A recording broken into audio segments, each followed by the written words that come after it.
What's up, everybody? Welcome back to your favorite New York Jets subscription podcast, Badlands. I'm your host, Joe Caporoso. Another night of an insomnia podcast. Why not? It's week one of the league year. We got to keep the streak going. And we just had a funny little flurry on X around a typo on the Jets website. We'll talk about that, some minor transactions they made today. And we got a bunch of Discord questions, which I'll answer rapid fire before I try to actually get some sleep. So when we found out the Jets had acquired Brandon Stevens, not the most popular cornerback from the Baltimore Ravens, one of the things CR and I riffed about was, could he be a safety with his build and his athleticism? And that kind of made the signing maybe a little more intriguing, just because as a corner, he's pretty bad last year. And he showed some signs a couple of years ago that he could play, but it was a surprising one at the time. So someone in our Discord saw on the Jets site that he was listed as a free safety. So, we shared that out. And then within like 8 minutes, it was changed back to corner. So clearly it was a typo or a mistake. We know for a fact it was a typo or a mistake that they amended after seeing the chatter around it. So it was a very exciting, interesting 8 minutes of maybe Stevens and Cisco being a high upside athletic safety duo. However, it does appear the Jets want to play him at corner. It's not a hopeless situation. It's Aaron Glenn and Steve Wilks coaching him up, and maybe this works out. And he's kind of a high variance, but better than he was last year, second corner. And for safety, it's still an open spot, I would say, next to Cisco. I don't think you can play Tony Adams there. Maybe they try Stiggers there. I think they're going to play JBC at corner, probably as they should, not safety. And we'll see what the NFL draft brings. There is some depth out there, and I think Blackman and a couple other veterans are there too if they want to go that route. But Stevens will be a corner. It was a fake typo scare on the transaction front. It's another day of the Jets bluntly signing people that, for the most part, most casual NFL fans were like, who the hell is this guy again? They signed Jamin Davis, who was added to the roster very late last year.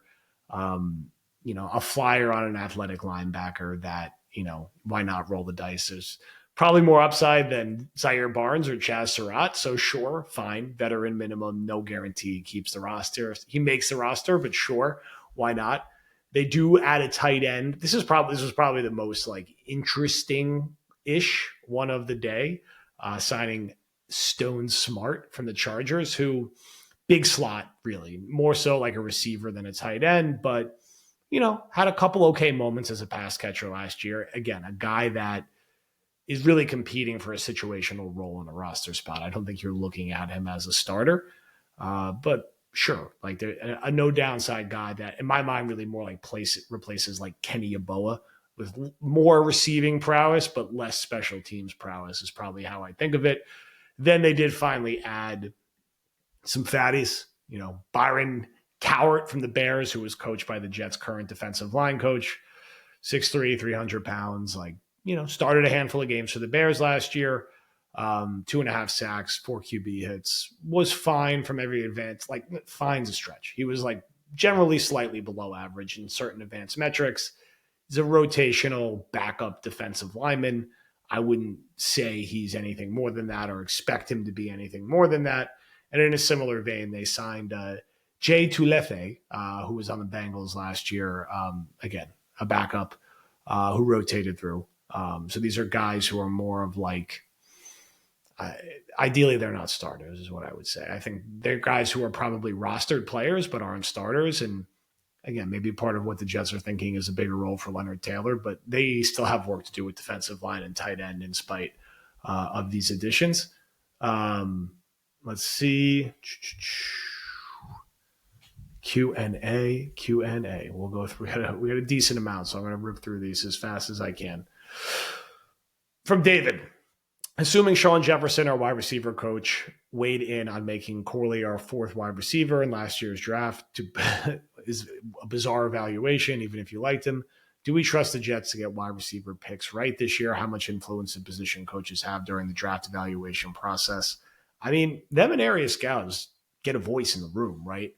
And I don't know. I kind of felt like keeping Jefferson was more of an olive branch to Garrett Wilson than anything. I'm not necessarily sure that it had a ton to do with Corley. I think Corley's going to have to still reset his relationship with Glenn and Engstrand. I'm sure they asked for Jefferson's POV on him. And I'm sure that like Corley was picked roughly where he should have been picked. Like it's not like he doesn't have talent. It's just a matter of how you're going to use him. And he's a player who has to be used in a very specific way. So Corley should be able to be a fourth receiver if he's coached and used properly. That's not like a crazy thing to think in year 2 for a third round pick who was generally considered to be like a late second round or third round pick. Like you just got to find your second and third guy. I wouldn't count on Corley to be your second or third guy. Your fourth guy, like sure. And don't have the second or third guy be Allen Lazard. I don't even want to entertain that shit right now. Jersey Jets, based on how Jets are approaching free agency, could you see them being more willing to trade down with a tackle-needy win-now team, Chiefs, Texans in the draft?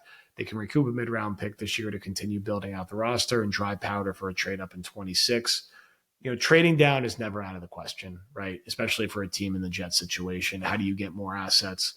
I think it's going to depend who's on the board and how they feel about their line internally. Do they love Mason Graham and he's there? You take him. Do they love Tyler Warren and if he's there, you take him? You take him.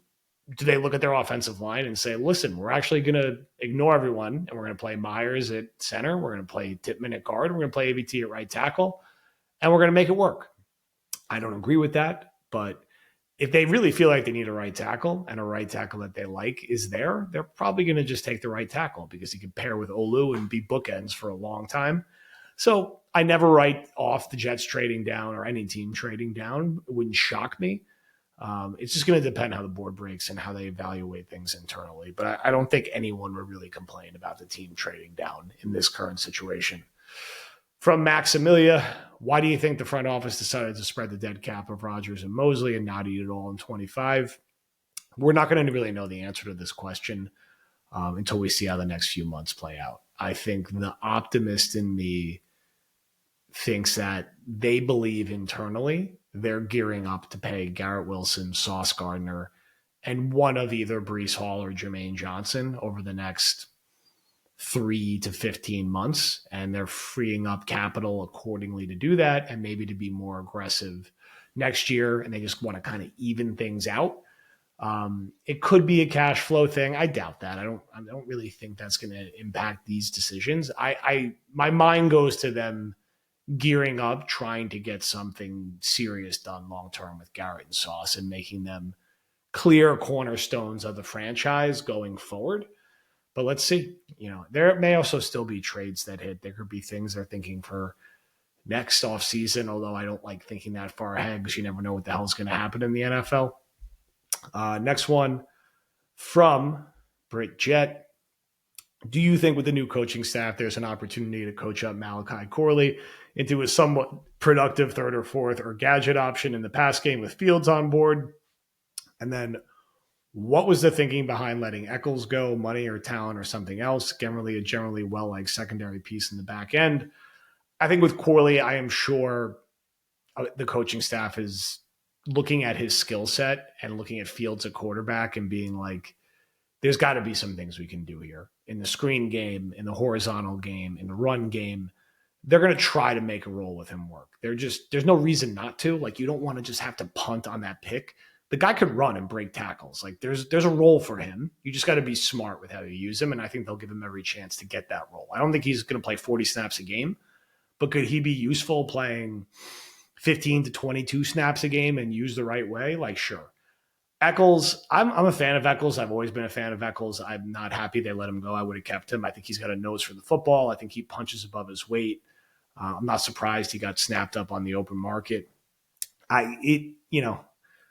Internally, we don't know how this staff evaluates corner, but clearly they see something from a build and a style perspective with Stevens that they liked and that they wanted to spend on versus just going with a cheaper option with Eccles. But I think Eccles is a good player, and I wasn't thrilled about it, and I'm not going to act like I was. Not a huge deal, but not something I'm going crazy over. Also, laptop's about to die, so you have to watch the glory here of me plugging it in. So it does it right here. Amateur hour, I'm sorry. There we go. From Evan, Does the salary cap actually matter? Reason I ask is because of New Orleans. On podcast this year, Connor mentioned the bill is finally coming due. They're spending in free agency right now. Does it indicate that? And I feel it would have made sense for them to just have a down year, get salary cap in order, and then draft Arch Manning next year, 1 overall. Reason I ask is because why don't all teams just spend like crazy then if the salary cap is just a number, especially the Jets? I think it's more nuanced than that. Like, there are certain things you could always find ways to kick cans down the road. And while the Saints are spending, I wouldn't say they're spending like insane amounts, and they still don't have a good team. And there's no guarantee also if you like tank, one, that you're going to end up picking first overall, two, that Arch Manning's going to come out at all or be good this year. You don't know. But I do think people get a little too hung up on the salary cap stuff. Like, I always feel like there's ways that if your owner's willing to spend, like, generally you could make things work, but I don't know. That picture could get ugly. And the Saints have been bad for a long time. And they make certain moves around the margins because I just think their like organizational philosophy is like, we want to try to just be at least around 500 every year. They're like the Chicago Bulls are right now. Like, they're going to win between like 37 and 40 games every year. And the Saints are like, we're in a shitty division. Every year we can be like 6-8 and like theoretically like competing for a wild card spot or winning the division the last couple of weeks. And I don't know if that's ever going to be a path towards them being a serious contender again post Breeze and Peyton. All right. From Mets fan, the year is 2027.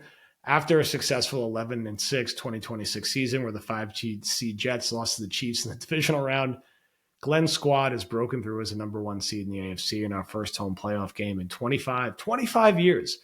Who is your choice for the Jets to play pregame beer and food of choice at the tailgate?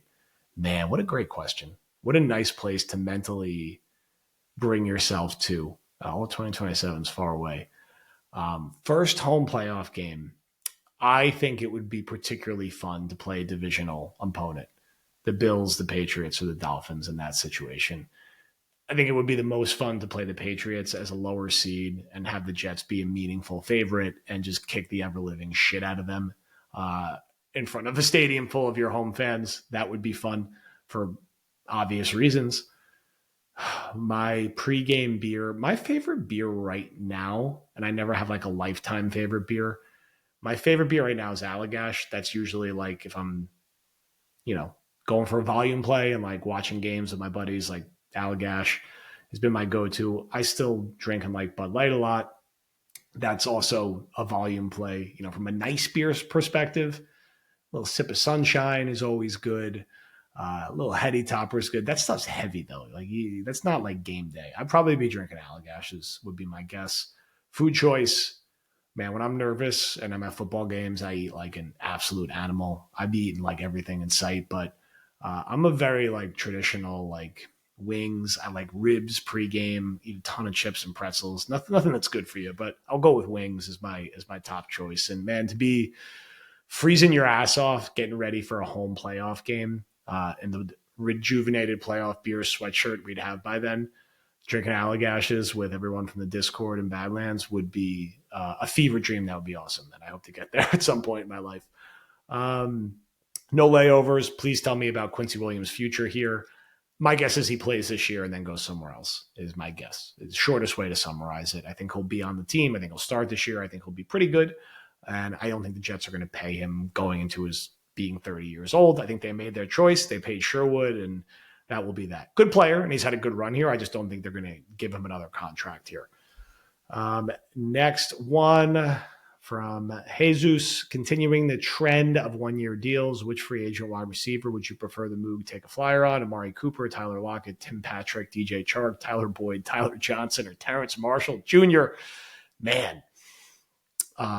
Looking at this list, I feel like the Jets would go with like the Terrence Marshall Jr. route, like younger, we could coach him up, like he was a higher draft pick, like let's roll the dice in that way. I don't think it's going to be Boyd at this phase. I don't think it's going to be Chark at this phase. I don't think it's going to be Cooper. It feels like Patrick is going to stay with the Lions. Lockett, Dolphins kind of talked me into. I think he's kind of like a perfect one-year veteran who would be a nice compliment for Garrett Wilson. So I'll say Lockett or Terrence Marshall would probably be the guys that I would look at. Last one from Florida Jets fan.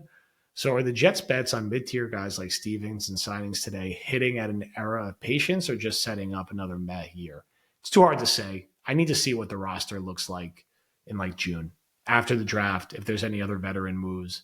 My guess is on paper, the Jets are going to be considered meh in most places. A lot of people are going to be like, we don't have to think about the Jets anymore. Rodgers is gone. Yeah, they still got Garrett and Brees and Sauce and Quinnen and Quincy, but yeah, it's probably like a 5 or 6 win team on paper. Now the Jets look like a 10-win team on paper last year, and they won 5 games, which shows you how much on paper matters.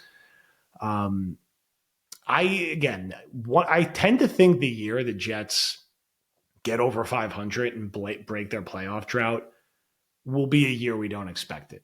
And I always end up referring back to 2006 as like the best example of that. The Jets were supposed to be very bad that year. It was a very similar situation in many ways to right now, with a new head coach and a new general manager.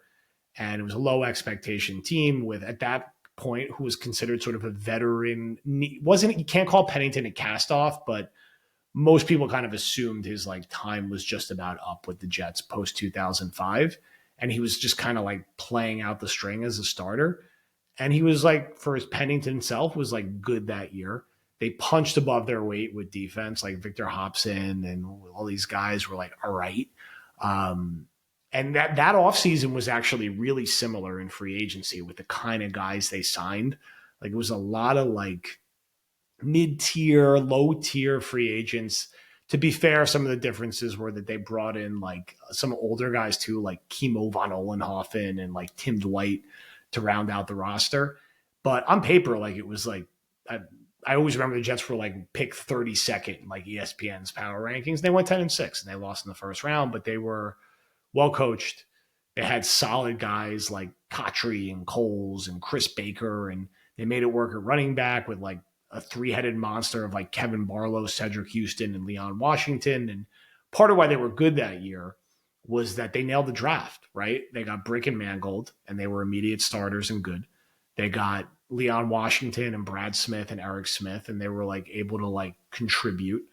So that is kind of a similar path where can they have a really good draft this year?